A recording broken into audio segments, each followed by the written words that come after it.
মা না দেখেন মেজাবিনের সাথে কাজ করার আমার আসলে অনেক ইচ্ছা, কিন্তু প্রবলেম হচ্ছে আমি ভয় পাই মেজাবিন। আমার কাছে মনে হয় বাংলাদেশ থেকে যাওয়ার থেকেও আমার পার্সোনালি ইম্পর্টেন্ট হচ্ছে যদি আসলে কখনো কোনো সময় আমরা অস্কার এমন পর্যায়ে যেতে পারি যেখানে আমরা অস্কার জিততে পারবো। আর আমার কাছে এটা দৃঢ় বিশ্বাস হয়ে গেছে এখন যে আমাদের বাংলাদেশ থেকে যেই ধরনের ছবি হচ্ছে অ্যান্ড বিদেশে যেভাবে সমাদৃত হচ্ছি আমরা, আই এম শিওর সামনে কোনো একটা সময় আসবে যেখানে আমরা ডেফিনেটলি অবশ্যই অবশ্যই জেতার সম্ভাবনা রাখবো। অবশ্যই মর্যাদা বই নিয়ে আসছে, বিকজ দেখেন আমাদের দেশে সিনেমা তো অনেক ধরনের অনেক রকমের হচ্ছে, যত ধরনের ছবি হবে তত বেশি ইন্ডাস্ট্রি গ্রো করবে।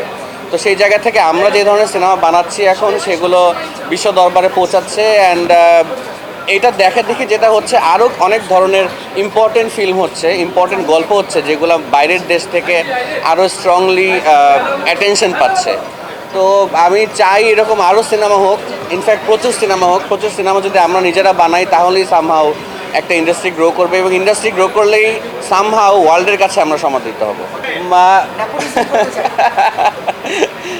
না দেখেন মেজাবিনের সাথে কাজ করার আমার আসলে অনেক ইচ্ছা, কিন্তু প্রবলেম হচ্ছে আমি ভয় পাই মেজাবিনকে নিয়ে কাজ করতে, বিকজ শি ইজ সাচ, ওর কাজের প্রতি এতটা সিরিয়াস, এবং ও যখন যে কোনো কাজ করে ওটা দেখা যায় এত এত ডিপলি ঢুকে কাজ করে। অ্যান্ড আমি যেহেতু ওকে খুব পার্সোনালি খুবই ডিটেইলড ওয়েতে চিনি, আমার কাছে মনে হয় আমার যত ভুল ভ্রান্তি আছে সেগুলো কি আসলে ধরে ফেলবে নাকি।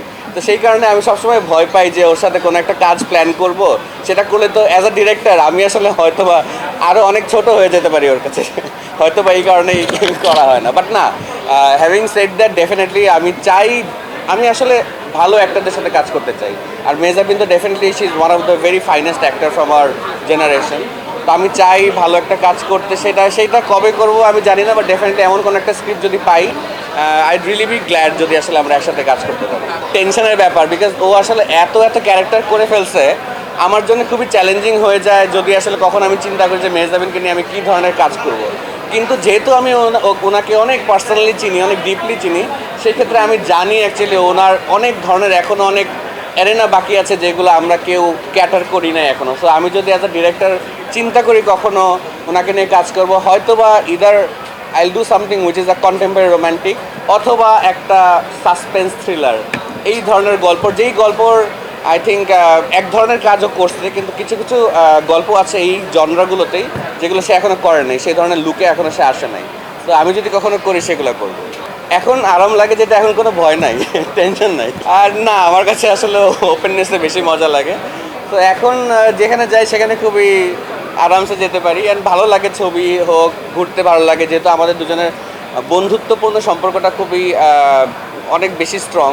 তো আমরা অ্যাজ আ ফ্রেন্ড খুব ভালো দুজনই। তো সেই জন্য আমরা একজন আরেকজনের ঘোরার পার্টনার বলা যায় খুবই। আমরা তো যেরকম ফ্রেন্ড সার্কেল ঘুরতে যেতে পছন্দ করি, আমি ওর সাথে ঘুরতে যেতে পছন্দ করি, তো সে আমার ফ্রেন্ড, এভাবে চিন্তা করি। দেখেন আমার কাছে মনে হয় দ্বন্দ্ব না, এটা হচ্ছে একজন আরেকজনের প্রতি রেসপেক্ট থাকাটা খুব জরুরি, একজন আরেকজনের কাজের প্রতি রেসপেক্ট থাকাটাও খুব জরুরি।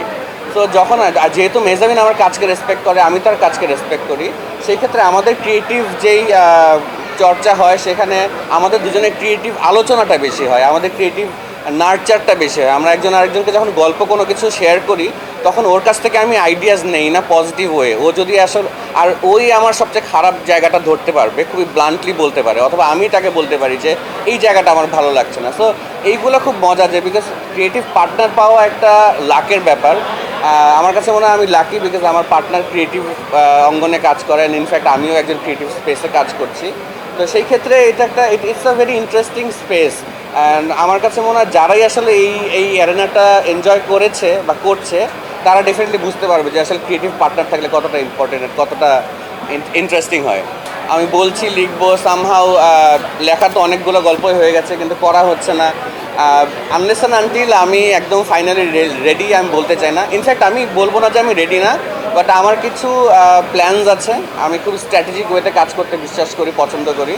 তো আমার প্ল্যানসের উপরে বেস করে আমি কাজ করি। তো আমার গল্পগুলো যখন আসলে প্লেস করার টাইম আসবে দর্শকদের কাছে তখনই করব। তো এখনও বলতে পারছি না এক্স্যাক্টলি কখন, বাট ইনশাল্লাহ ভেরি সুন, বিকজ আমি আসলে অ্যাডভার্টাইজিং করতে করতে আমি অলসো মেন্টালি একটু টায়ার্ড, আমার কাছে মনে হয় আমি বড় পর্দার জন্য কাজ করতে চাই ডেফিনেটলি।